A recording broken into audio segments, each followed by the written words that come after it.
Dari kawasan Tenaga Baru 4 Malang, inilah 107,9 FM Suara Sangkakala, The Voice of Restoration.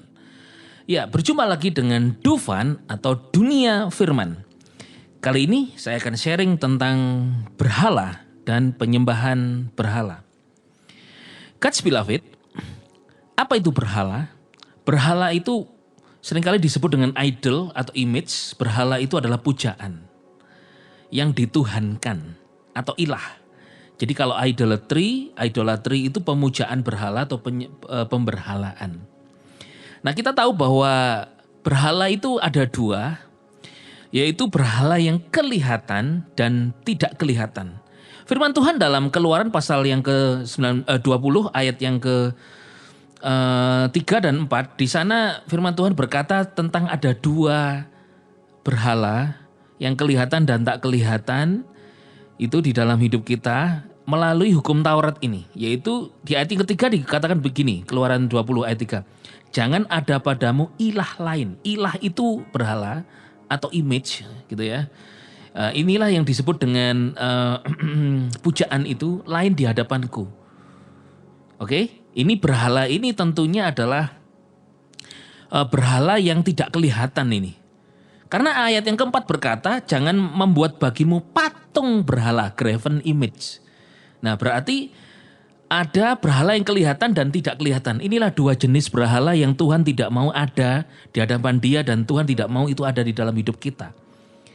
Jangan membuat bagimu patung berhala yang menyerupai apapun yang ada di langit, di atas, atau yang ada di bawah, di bumi di bawah, atau yang ada di dalam air di bawah bumi, dimanapun. Jangan ada.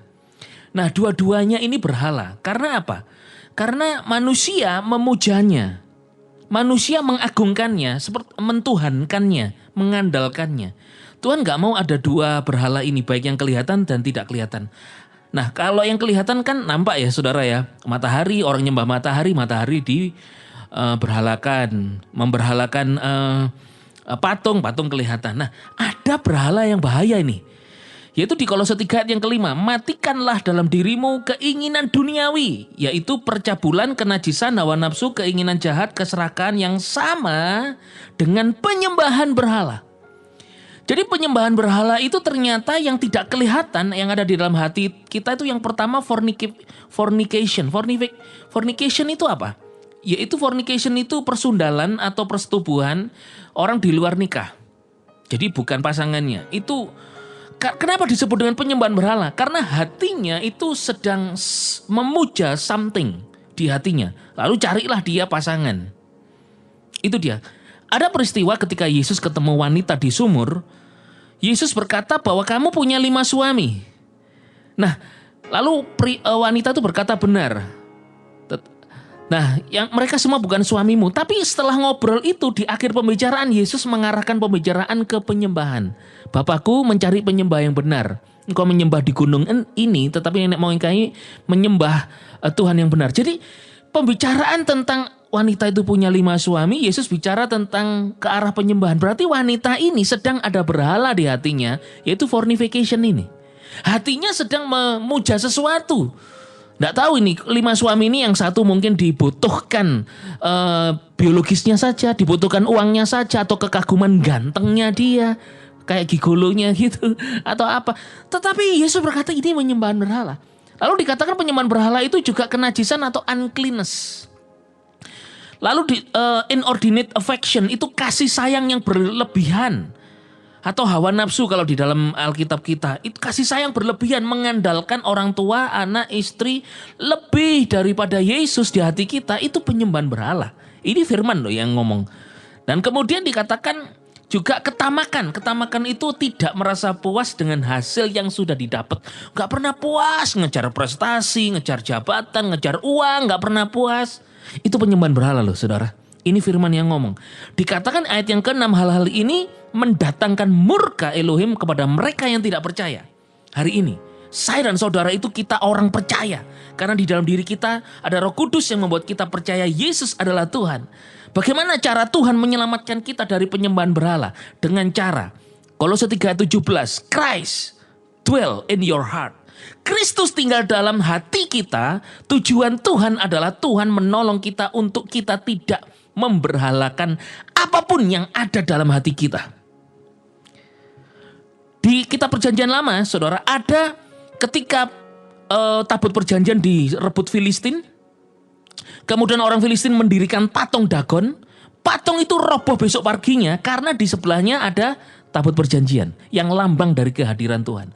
Didirikan lagi patung ini yang disembah-sembah oleh orang Filistin, besok paginya roboh lagi. Artinya kehadiran Tuhan merobohkan berhala-berhala yang ada di sampingnya, di dekatnya. Itu secara fisik. Hari ini di dalam Kristus, Tuhan menolong saya dan saudara. Ya, ini secara rightly dividing the word of truth, memilah. Hari ini Tuhan menyelamatkan kita dengan cara kita tidak menyembah berhala. Karena apa? Sekali berdiri di hati kita, ada kehadiran Kristus, Roh Kudus dalam hati kita, Immanuel. Supaya kita tidak memberhalakan sesuatu dan hati kita lebih fokus kepada Yesus yang kita sembah, yang kita tuhankan, yang kita tinggikan, kita muliakan. Adakah berhala di hatimu sekarang? Tuhan Yesus sudah menolongmu untuk berhala itu tidak bercokol di hatimu. Lalu hari ini apa berhala di hati kita? Hari ini berhala di hati kita itu adalah karena hati kita serong. Ada Yesus nih yang menolong. Lalu hati kita nih ngejar duit, terus uang, terus hati kita sedang mengandalkan yang lain. Serong, yang kedua mengandalkan uang, ngejar uang. Itu berhala. Nah, berhalanya gak akan bercokol sebagai Tuhan dan Raja di hati kita. Kristus yang jadi Raja. Tapi hati kita yang ngelirik ini loh. Kayak mata itu ngelirik gitu. Nah, saudara, ayo firman Tuhan katakan jauhi berhala itu. Identitasmu orang percaya, Christ in you. Biarlah kita tidak memberhalakan sesuatu yang lain. Kalau ada berhala, ada kabar baik. Tuhan menolong untuk engkau tetap fokus kepada Tuhan yang sanggup menolongmu, mentuhankan dan menyembah memuji Yesus saja, bukan berhala-berhala itu. Inilah kabar baik, saudara, dari suara sangkakala ini 107,9 The Voice of Restoration. Biarlah betul-betul menjadi restoration bagi pemahaman saudara, pengenalan saudara akan Tuhan. Yesus Amasya, bless you.